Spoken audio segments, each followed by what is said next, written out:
Hi friends, welcome. Alien attack earth. இதை உங்களால நம்ப முடியுதா? ஆனா இதுதான் உண்மை. நம்ம பூமி எவ்வளவோ இயற்கை பேரிடர்களை சந்தித்து இருக்கு. இப்ப ஏலியன் ஏற்படுத்த போற பெரிய பேரிடர்களை சந்திக்க போகுது. This is fact. இதை பத்தி ஒரு மூவி வெளிவந்திருக்கு.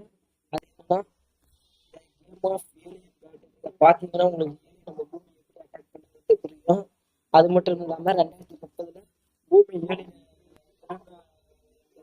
சொல்லலாம்.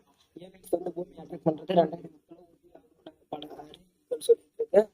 ஏலியன்ஸ் பூமியை தாக்கலாம். இந்த மாதிரி ஒரு பெரும் பாதிப்பு தான் ஃப்ரெண்ட்ஸ் பூமியில ஏற்படும். நேஷனல் ஜியோகிராஃபியும் இதை பத்தி ஒரு புக்கை வெளியிட்டிருக்கு ஃப்ரெண்ட்ஸ். அந்த புக்கை படிச்சு பார்த்தீங்கன்னா இன்னும் உங்களுக்கு நல்லாவே புரியும். இதை பத்தி நாசாவும் ஒரு பெரிய நடவடிக்கை ஃப்ரெண்ட்ஸ். நாசா வந்து ஏலியன் பூமியை அட்டாக் பண்ண விடாம எப்படி காக்கிறதுன்னு பார்த்து